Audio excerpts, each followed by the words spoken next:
எல்லாருக்கும் வணக்கம். ரொம்ப நாள் இடைவெளிக்கு அப்புறம் ஏதோ பேசணும்னு தோணுச்சு. யாரை பத்தி பேசலாம், எதை பத்தி பேசலாம் அப்படின்னு யோசிக்கும் பொழுது திரு மகாத்மா காந்தி அவர்களை பத்தி எனக்கு தெரிந்த மிகவும் எல்லாருக்கும் எல்லாமே தெரியும். பல வகையில் தேசப்பிதா என்று அழைக்கப்படுகின்ற மகாத்மா காந்தி அவர்களை பற்றி எல்லோருக்கும் பல விஷயங்கள் தெரியும். எனக்கு தெரிந்த சில விஷயங்களை பகிர்ந்து கொள்ள விரும்புகிறேன். காந்தி என்பவர் எப்படி ஒரு பல ஆண்டுகளுக்கு பிறகும் அவர் இறந்து எத்தனையோ வருடங்கள் ஆன பிறகும் எப்படி இன்றளவும் மனதில் நீங்கா இடம் பெற்றிருக்கிறார். மேலும் தேசப்பிதாவாகிய அவர், தேசத்தந்தை என்று அழைக்கப்படக்கூடிய மகாத்மா காந்தி அவர்கள் எதற்காக அப்படிப்பட்ட ஒரு மகாத்மா என்று அழைக்கக்கூடிய நிலை, அழைக்கக்கூடிய அளவிற்கான மதிப்பும் உயர்வும் மரியாதையும் எப்படி அவருக்கு வாய்த்தது? அவர் நுழைந்த காலம் மிகவும் யோசித்து பார்த்தால், இந்திய விடுதலை போராட்டத்தில் அவர் குறுகிய காலத்தில் மிக பல பெரிய புரட்சிகளை செய்து சமயோசிதம் என்று கூறுவார்கள், சமயோசித புத்தி, பிரசன்ஸ் ஆஃப் மைண்ட், இது மாதிரி ஒரு விஷயம். அவர் படித்த படிப்பு, அவர் சந்தித்த அவமானங்கள், அது மட்டுமல்லாமல் உலக அளவில் என்ன நடக்கிறது என்பதை யூகித்து அதற்கு ஏற்றாற்போல் பல விஷயங்களை யோசித்து களத்தில் கொஞ்சம் கொஞ்சமாக இறங்கி முழு வெற்றி பெற்று கொடுத்தவர். அவருடைய ஒரு செயலும் பல வகையான போராட்டங்கள் விடுதலைக்கு முன்பு நடந்தன. அதாவது ஏன் இன்றளவும் பேசப்பட வேண்டும்?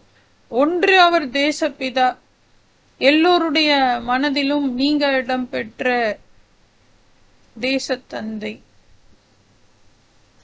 இன்றளவும் அவருடைய கொள்கைகள், அவருடைய செயல்பாடுகள் குறித்த விஷயங்கள் பொருளாதாரத்திற்கு மிகவும், பொருளாதாரம் என்று வரும்பொழுது நாட்டினுடைய முக்கிய அங்கம், மிகவும் மிக மிக முக்கியமான ஒரு விஷயம் பொருளாதாரம்.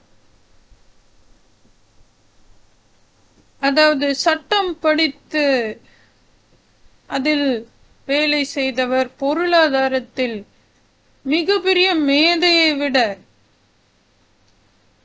அளவுக்கு அதிகமாக யோசித்து அதற்கான விஷயங்களை அழகாக செய்து முடித்தார். ஒருவன் எப்படி, அதாவது நான் படித்தேன், பட்டம் பெற்றேன், வேலை செய்கிறேன், இன்று நான் கையளவு, அதாவது கை நிறைய சம்பாதிக்கிறேன், எனக்கு கிடைக்கும் மரியாதை ஏன் எவ்வளவு மோசகரமாக இருக்கிறது என்று யோசித்தார். தென்னாப்பிரிக்காவில் அவருக்கு நேர்ந்த ஒரு கொடுமையான சம்பவம்.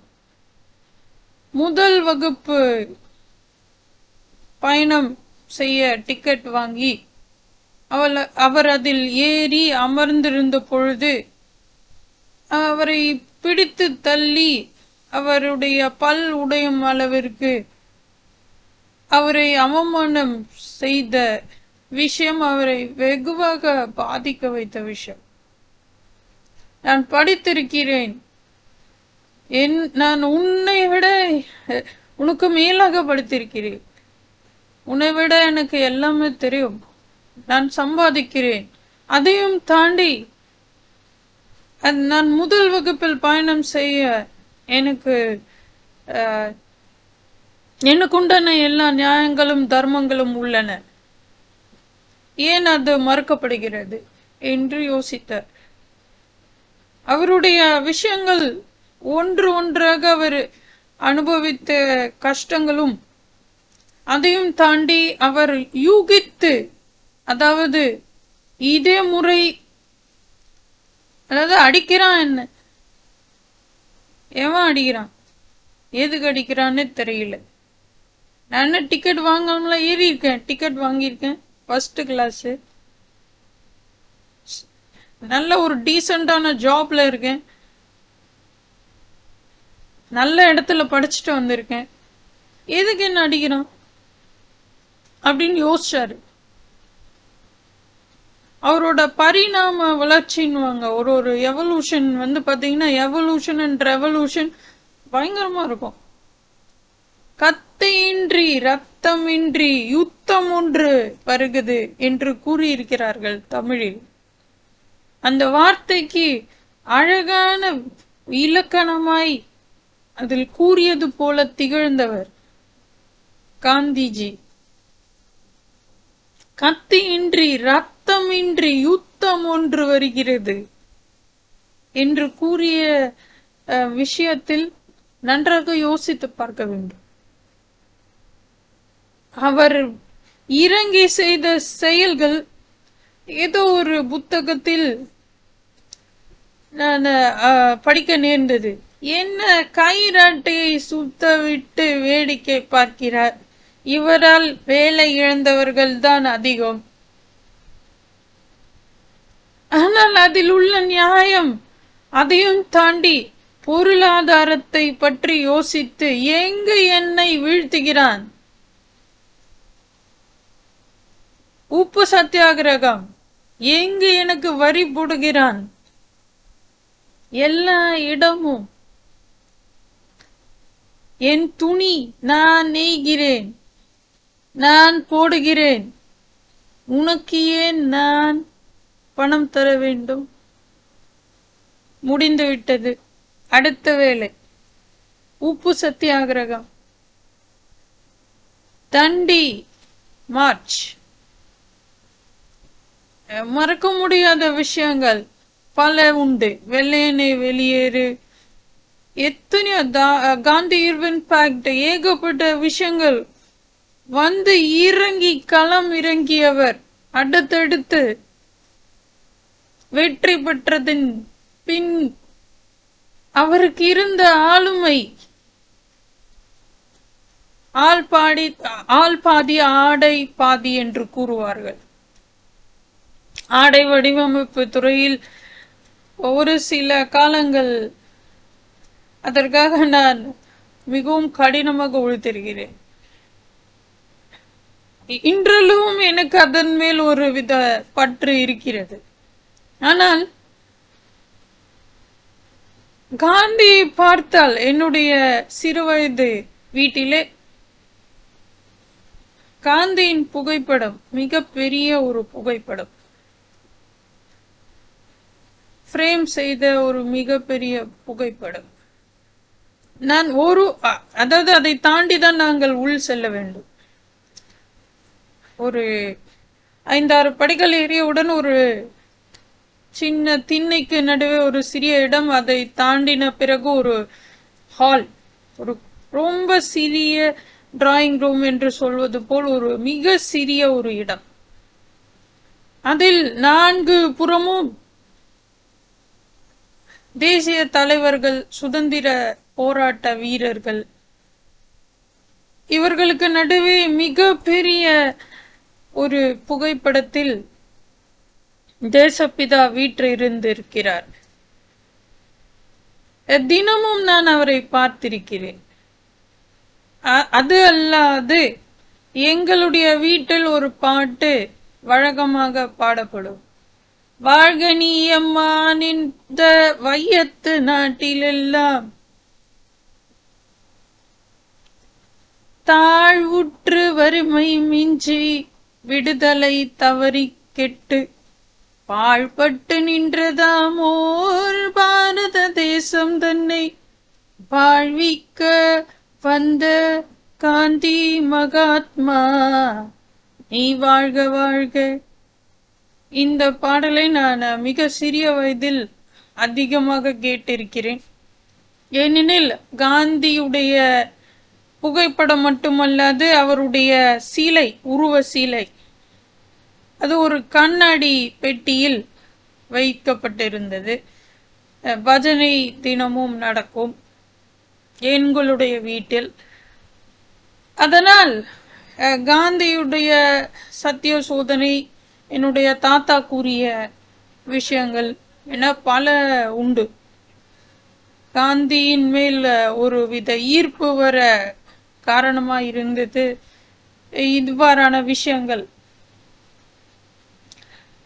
அதில் நான் உற்று நோக்கிய விஷயம் பல உண்டு. முதலில் பொருளாதார முறையில் அவர் யோசித்த விஷயங்கள். ராட்டையை நாடெங்கும் சுற்ற வைத்தவர். கை ராட்டையே ஆயுதம், கதராடையே சோபிதம். மகான் காந்தி மகான் பாடல் எல்லோருக்கும் நினைவில் இருக்கக்கூடிய பாடல். இதில் அவர் உபயோகப்படுத்திய கைராட்டை என்ற விஷயம், அதாவது இன்றளவில் அது என்னுடைய ஈர்ப்பு அமைந்த விஷயம் இப்படித்தான். நான் காதியை தேடி ஓடி இருக்கிறேன் சிறு வயதிலேயே. காதி என்றால் என்ன, எதற்காக ராட்டை சுற்றினார்கள், என்ன இதில் இதன் மூலம் என்ன வகையான துணி தயாரிக்கப்படுகிறது, அதாவது அது ஒரு மொட என்று சொல்வார்கள். மொட அதாவது மெல்லிய துணிகள் இல்லாத ஒரு வித. என்னுடைய தாத்தா அணிந்திருப்பது ஒரு மெல்லிய துணி, அதுவும் கதர் என்றுதான் அவர் சொல்லுவார். நான் வாங்கிய ஜிப்பா என்று சொல்லக்கூடிய விஷயங்கள் மிகவும் தடிமனான துணியாக இருந்தது. அதில் உள்ள நூல்கள், மேலும் அதில் உள்ள அந்த ஒரு நெய்தல் என்று சொல்லக்கூடிய விஷயம் வித்தியாசமான முறையில் இருந்தது. இதில் என்னுடைய ஈர்ப்பு ஏதோ ஒரு வகையில் சென்றது. என்ன இது புதிதாக இருக்கிறது இந்த துணி. அந்த கதர் கடையை நான் தேடி போயிருக்கிறேன். எங்கள் வீட்டில் உள்ள படுக்கை விரிப்புகள், சில விஷயங்களை நான் என்னுடைய வீட்டினரையே வாங்க தூண்டி இருக்கிறேன். அங்கு கிடைத்த விஷயங்கள் மிகவும் அரிதானவை. அதாவது vegetable dye, natural dyes, organic dyes என்றெல்லாம் அழைக்கக்கூடிய இயற்கை முறையில் தயாரிக்கப்பட்ட சாயங்களை ஏற்றி தயாரிக்கப்பட்ட படுக்கை விரிப்புகள் கதர் கடையில் கிடைக்கும். இது மாதிரியான பல விஷயங்கள். இப்படியாக காந்தியை தேடி தேடி சென்ற காலங்கள் பல உண்டு.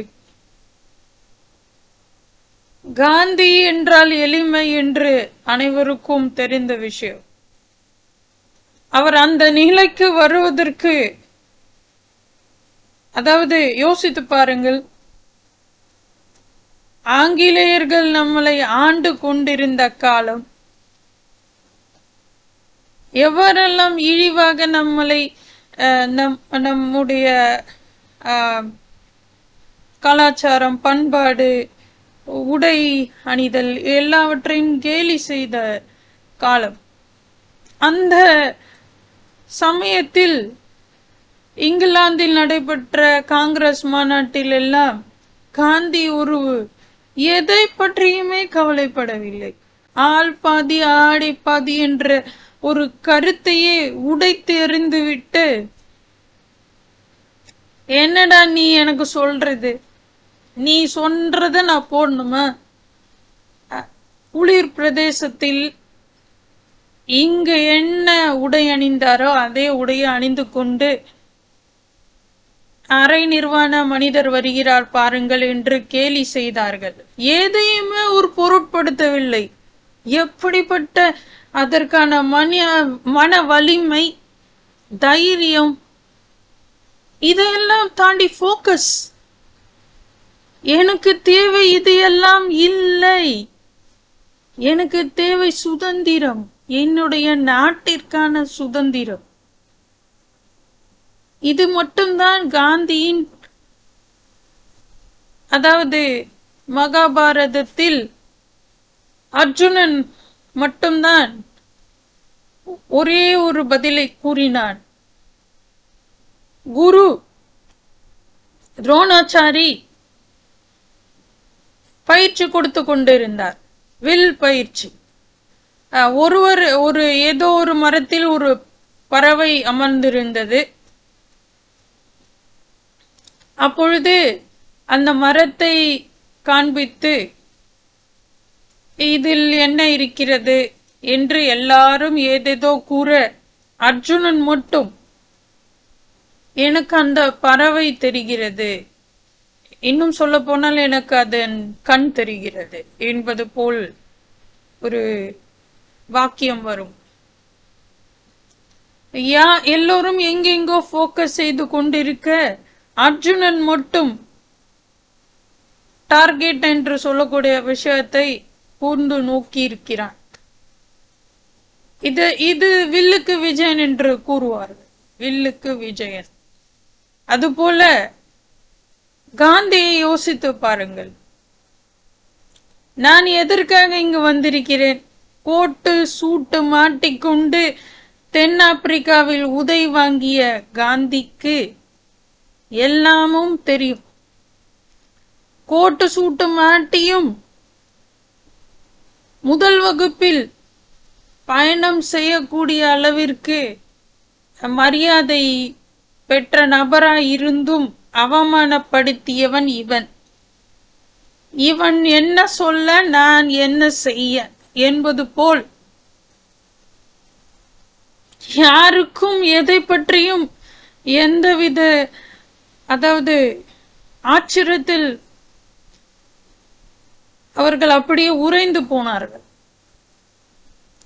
எனக்கு தேவை மெசேஜ், எனக்கு தேவை போக்கஸ், எனக்கு தேவை என் நாட்டுடைய சுதந்திரம் என்று நினைத்தார் காந்திஜி.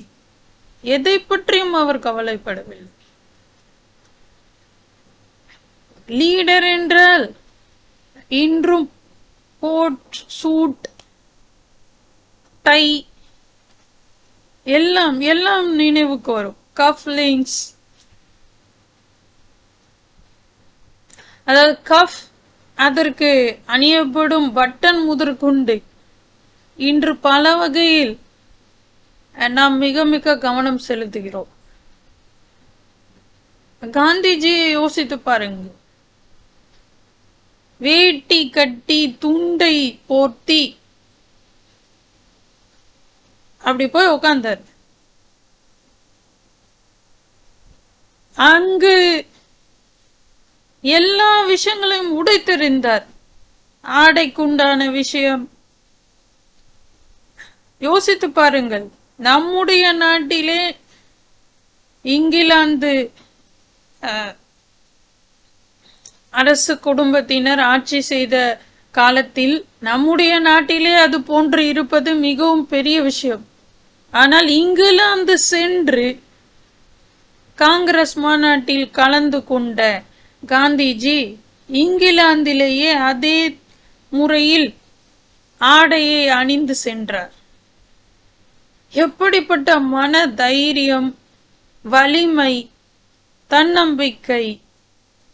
இதையெல்லாம் தாண்டி அவருடைய கோட்பாடு, அவருடைய கொள்கை எல்லாமும் ஒரே விஷயத்தை சார்ந்திருந்தது.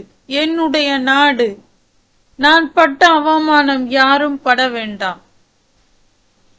இது மட்டும்தான் காந்தியின் மிகப்பெரிய விஷயமாக இருந்திருக்கிறது, போக்கஸ். இந்த விஷயத்தை கண்கூடாக நாம் எல்லாவற்றிலும் காண முடியும். அதன் பிறகு பொருளாதாரம் என்று வரும் பொழுது எங்கெங்கெல்லாம் வரி போடுகிறான், எங்கெங்கெல்லாம் நம்மளை அடக்கி ஒடுக்க முயற்சி செய்கிறான். எளிதல்ல, அவ்வளவு எளிதான காரியமே அல்ல. கைராட்டியை உடனடியாக செய்து ஒவ்வொருவரிடமும் கொடுத்து பின்பு அதிலிருந்து நூல் நெய்து அதன் பிறகு அந்த நூலை நெய்து அதன் பிறகு அந்த துணியை வடிவமைத்து அதை உடுத்த எவ்வளவு நாட்கள் ஆகும். ஆனாலும் அதை முறையீட்டில் கொண்டு வந்தார்.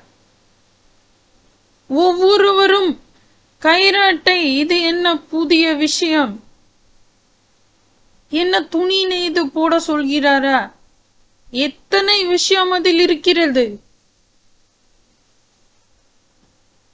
நீ வெளியேறு அப்படின்னு சொன்னப்போ எவனும் எதுவும் கேக்குறதாவே இல்லை. நான் பொருளாதாரத்தை நசுக்கிட்டு இருந்தான், எதை பத்தியுமே கவலைப்படல. எல்லாத்துக்கும் வரி போடுறது, எல்லா பக்கத்துலயும் ஒரு இந்த துணி விஷயத்திலேருந்து உப்பு விஷயத்திலேருந்து ஒரு விஷயமா அவர் பார்த்து ஒன்னுத்தையோ, சரி உப்பு நீ நான் கடல்ல இருந்து உப்பு கிடைக்குது, அதுக்கு என்னடா வரி போடுற, தண்டி சத்தியாகிரகம், தண்டி மார்ச் ரொம்ப முக்கியத்துவம் வாய்ந்த பல போராட்டங்களில் இது போன்ற பொருளாதாரம் சம்பந்தப்பட்ட விஷயங்களை நோக்க வேண்டும். இது என்ன, ராட்டையை கொடுத்து அதில் உட்கார்ந்து நாம் அதை நெய்து அதன் பிறகு அதை துணி வடிவமைத்து அதன் பிறகு அதை போட்டு கொள்வதற்கு எத்தனை நாட்கள் ஆகும், இது என்ன முறை என்று கேலி செய்தவர்கள் பலர் உண்டு. ஏதோ ஒரு புத்தகத்தில் நான் படிக்க நேர்ந்தது, எனக்கு மிகவும் ஆச்சரியமாக இருக்கிறது. இதையும் கேலி செய்திருக்கிறார்கள். பகடி என்று சொல்லக்கூடிய வகையில் இது என்ன, இவர்கள் எல்லோரும் நம்மளை நசுக்கி கொண்டிருக்கிறார்கள், இவர் கைராட்டையை கொடுத்து அதை சுத்த வைத்து கொண்டிருக்கிறார். கோணம் அது அல்ல, மக்கள் மனதில் பதியக்கூடிய விஷயத்தை அவர் செய்திருக்கிறார். எல்லோரிடமும் சென்று அந்த விஷயம் வேகமாக ஒவ்வொருவருக்கும் சென்று அடைந்திருக்கிறது. பல வருடங்களாக காதி கிராஃப்ட் என்று சொல்லக்கூடிய அந்த கடைகளில் காந்தியின் படமே அச்சடிக்கப்பட்டு காந்தி கைராட்டை சுற்றும் படம்தான் பல வருடமாக அச்சடிக்கப்பட்டு விற்று கொண்டிருந்தது. இப்பொழுது எனக்கு அவ்வளவாக தெரியவில்லை. நான் வாங்கிய பொழுது அவர்கள் கொடுத்த பை அவ்வாறாக இல்லை. ஆனால் நான் என்னுடைய ஊரிலும் நான் பிறந்த ஊரிலும் வாங்கிய பைகள், காதி கிராஃப்ட் என்ற கடையில் வாங்கிய பைகள் காந்தியின் புகைப்படத்துடன் அவர் கைராட்டை சுற்றுவது போன்ற படம் அச்சடிக்கப்பட்டு அதில்தான் பொருட்களை கொடுத்தார்கள். இந்த கைராட்டை என்ற விஷயம் எவ்வளவு மனதில் பதியப்பட்ட விஷயம். எத்தனை பேர் அதாவது சுதந்திர அந்த நாட்டுப்பற்று விரைவாக பரவியது. இது என்ன துணி மட்டுமா போட சொல்றாங்க? இல்ல, இன்னொரு அந்த மில்லெல்லாம் மூட வைக்கிறதுக்கான வழி. மில்ல மூடிட்டா சாப்பாட்டுக்கு என்ன பண்றது? எதுக்கு சாப்பிடுற? உனக்கு சுதந்திரமே இல்ல, நீ சாப்பிட்டு என்ன பண்ண போற? இதே மாதிரி அடிமையா எத்தனை வருஷம் இருக்க போற? எதுக்கு சாப்பிடணும்? உண்ணாவிரதம் மேற்கொண்டார். நீ என்னடா என்ன அடிக்கிறது, நானே என்ன நொந்து நூலாக்கிக்கிறேன் போய்க்க அப்படின்னு சொல்லி இருக்காரு. அரண்டுட்டான் வெள்ளக்காரன். என்னடா அது, அடிப்பேன் உதைப்பேன்னு சொல்லி பயமுறுத்துறேன், இவன் அவனே சேர்த்துக்கிறேங்கிறான். எவ்வளவு பெரிய விஷயம் பாருங்க. அதாவது நீ என்ன அடிக்கிறது, என் உடம்பு என் உயிர், நானே அதை போக்கிக்கிறேன். அந்த அந்த விஷயத்தையும் உனக்கு தர தயாரா இல்ல. அந்த வகையில தந்தாலும் அடிமைத்தனமே. இந்த மாதிரியான புது விஷயத்தை புகுத்தினார். உண்ணா நோன்பு, நடத்திய போராட்டங்கள் அனைத்தும் சத்தமின்றி, கத்தியின்றி, யுத்தமின்றி, ரத்தமின்றி யுத்தம். இந்த புதிய விஷயத்தை அனைவரும் உற்று நோக்கினார்கள். என்னது இது புதிதாக இருக்கிறது? இந்த விஷயத்தை யாருமே சொல்லல அது வரலையும். எல்லாரும் பேசிக்கிட்டே இருந்தாங்க, எதுவுமே நடக்கல, மாறல. சில பேர் வேற வேற வழியில போக ஆரம்பிச்சாங்க. எந்த வகையிலுமே நடக்கல. எல்லாத்தையும் பார்த்திருக்காரு அவரு. மெயினான விஷயம் பொருளாதாரம். அங்க போய் முடக்குறாங்களா, வெளியில வருவோம். அவனை வெளில அனுப்புறதுக்காக தான் வழி. அப்புறம் சுயமாக எல்லாத்தையும் பண்றதுக்கு தான் சுதேசி என்ற விஷயம். ஸ்வதேசி, சுதேசி, தமிழில் சுதேசி. சுயமாக வாழ்கின்ற தேசி. சுதேசி என்கிற விஷயத்தை யோசித்து பாருங்கள். ஸ்வதேசி. விதேசி என்றால் வேற்று மனிதன், வேற்று நாட்டிலிருந்து வந்தவர். அப்படி மட்டும் அர்த்தம் அப்படி எடுத்துக்கொள்ள வேண்டிய விஷயம். ஆனால் ஸ்வதேசி என்ற அந்த சுதேசியை நோக்கி பாருங்க. இந்த விஷயங்கள் பலவராக அவருடைய ஒரு விஷயமும் ஒரு கொள்கையும் ஒவ்வொரு செயல்பாடும் அடுத்தடுத்து எங்கோ போய்கொண்டே இருக்கிறது. அவருடைய வீட்டை நான் பல வருடங்களுக்கு முன் காண நேர்ந்தது. என்னுடைய பழைய பாட்டியின் வீடு, என்னுடைய அப்பாவுடையதும் கூட. அவருக்கும் அதில் பங்கு இருக்கிறது. அவர் வாங்கிய பங்கு, தாத்தாவின் வழி, இது எல்லாம் போக அந்த பழைய வீட்டை நாங்கள் இருந்ததும் அது போன்ற ஒரு ஓட்டு வீடு. அதாவது எங்களுடைய குடும்பம், பல குடும்பங்கள் கூட்டு குடும்பமாக வாழ்ந்த இடம். பெரியம்மா, பெரியப்பா என்று மிகப்பெரிய குடும்பம். என்னுடைய தாத்தா மற்றும் பாட்டி, இன்ன பிற சொந்தங்கள் அதே ஓட்டு வீட்டை தாண்டி இருக்கின்ற மிகப்பெரிய கான்கிரீட் பில்டிங்கில் வசித்தார். இந்த ஓட்டு வீடு எதற்கு கூறப்படுகிறது என்றால், எளிமைக்கு உதாரணமாக மட்டுமல்ல, இலக்கணமாக வாழ்ந்து காட்டி சென்று இருக்கிறார் அண்ணல் காந்தி அவர்கள்.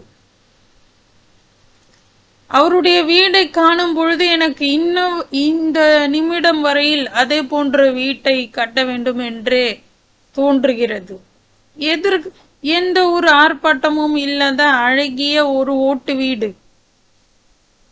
வினோபா பாவே அவருக்கும் ஒரு சிறிய குடில், மிக சிறிய ஒரு வீடு. காந்தியின் வீட்டில் ஒன்றும் பெரிய விஷயங்கள் எதுவும் இல்லை. கஸ்தூரிபா என்ற அவருடைய மனைவிக்கு ஒரு அறை, அவருடைய விஷயங்கள் அனைத்தும் ஒரு சிறிய மியூசியம் போல் அந்த வீட்டில் வடிவமைத்து வைத்திருக்கிறார்கள். அவர் உபயோகப்படுத்திய கழி, அவர் உபயோகப்படுத்திய பாத்திரங்கள், கண்ணாடி என்று சொல்லக்கூடிய விஷயங்களை வைத்திருக்கிறார்கள். ஒரு சிறிய முற்றம், மிகவும் மிக மிக ஒரு எளிமையான ஒரு இடத்தில் சபர்மதி ஆசிரமம் என்று சொல்லக்கூடிய சபர்மதி ஆற்றங்கரையில் உள்ள அந்த ஆசிரமம், அங்கு செல்லும் பொழுது நிஜமாகவே நம்மளுடைய அந்த எண்ணங்கள் யோசித்து பாருங்கள். இந்த இந்த ஒரு சிறிய ஒரு அறையில், சிறிய வீட்டில் தங்கியிருந்த அந்த ஒருவர் இன்று எல்லோருடைய மனதிலும் தேசப்பிதாவாக உயர்ந்து அவருடைய புகழ் வானளாவி உயர்ந்து கொண்டே இருக்கிறது. எத்தனை எத்தனை தலைமுறையினர் வந்தாலும் அவர்கள் கற்றுக்கொள்ள வேண்டிய பாடங்கள் அதிகமாக இருக்கிறது. சத்திய சோதனை புத்தகம் படிக்க நேர்ந்தால், நான் மிக சிறிய வயதில் படித்த புத்தகம், பல விஷயங்கள் அதில் கூறப்பட்டுள்ளது. சத்திய சோதனை என்ற தலைப்பையே எடுத்துக்கொள்ளுங்கள். சிறு வயதில் அவருடைய ஆசிரியர் அவருக்கு தெரியாத ஒரு விஷயத்தை பக்கத்தில் அமர்ந்திருந்த மாணவனை பார்த்து எழுத சொல்லியிருக்கிறார். அப்பொழுது அது நான் முடியாது என்று கூறியவர் காந்தி. அதுபோன்று எலும்பும் விரைக்கின்ற குளிரிலும் மாமிசமும் மதுவும் அருந்தாதவர் காந்தி. அவருடைய கொள்கையை பல விதத்தில் கடைபிடிக்க முயன்று தோற்றிருக்கிறேன். இன்னும் அந்த மாயை விலக சிறிது காலம் வேண்டும் என்று நினைக்கிறேன். அதாவது அவருடைய விஷயங்களை மேற்கொண்டு செய்வது கடினமான விஷயமே. ஆனால் அவருடைய விஷயத்தை யோசித்து பாருங்கள். எல்லாம் சட்டம் படித்து ஒரு உயரிய பதவியில் வேலை செய்யும் வாய்ப்பு கிடைத்தும், அதில் பணம் சம்பாதித்து முதல் வகுப்பில் பயணம் செய்ய வாய்ப்பு கிடைத்தும் அவமானத்திற்குள்ளாகி இருக்கிறார். எல்லாவற்றையும் அவர் யோசித்திருக்கிறார். அவர் உடை, வேட்டியும் துண்டும், அதாவது அதை யோசித்து கட்ட அவருக்கு ஒரே ஒரு நிமிடம்தான். அவர் இறங்கி வயலில் வேலை செய்யும் மனிதர்களை பார்த்து, வெயிலில் வெறும் கோமணம் மட்டும் கட்டிக்கொண்டு உழுகின்ற நபர்களை பார்த்து கண்ணீர் விட்டு, எனக்கு சோறு போடும் மனிதர்கள் இப்படியெல்லாம் கடினமாக உழைத்து கஷ்டப்படுகிறார்கள் என்று கவலைப்பட்டவர் மட்டுமல்ல, அதே துணியையும் அவர் உடுத்திக்கொள்ள தயாராக இருந்தார். சாமானியன் நான். சட்டம் படித்தாலும் எங்கெங்கு சென்று வேலை செய்ய வாய்ப்பு கிடைத்த பொழுதும் எனக்கும் சாமானியனான அந்த வயலிலே எனக்கு சோறு போடும் அந்த நபருக்கும் எனக்கும் ஒரு வித்தியாசமும் இல்லை என்று கூறுவதற்காகவே அவர் அந்த மாதிரியான உடையை தேர்ந்தெடுத்தார். அதன் பிறகு கொஞ்சம் கொஞ்சமாக பொருளாதாரத்தில் அவர் அதிகமான மாற்றங்களை கொண்டு வருவதற்காக பல விஷயங்களை அவர் செய்து முடித்தார். வெள்ளையினை வெளியேறு என்ற இயக்கத்தை, அந்த ஒரு விஷயத்தை யோசித்து பாருங்கள். குவிட் இந்தியா மூவ்மெண்ட் எவ்வளவு ஒரு பல விஷயம், செய் அல்லது செத்துமடி, வெள்ளையனே வெளியேறு, இது போன்ற மிகவும் ஒரு கிளம்பு, அவ்வளவுதான், கிளம்பு, வெள்ளைன்னு வெளியேறு அப்படின்ற சொல்லியாச்சு. எதுவும் பேசானா, பேசி பேசி ஒன்னும் ஆக போறது இல்லை, கிளம்பு, இடத்த காலி பண்ணுன்னு சொல்லியாச்சு. அந்த மூமெண்ட் யோசிச்சு பாருங்க.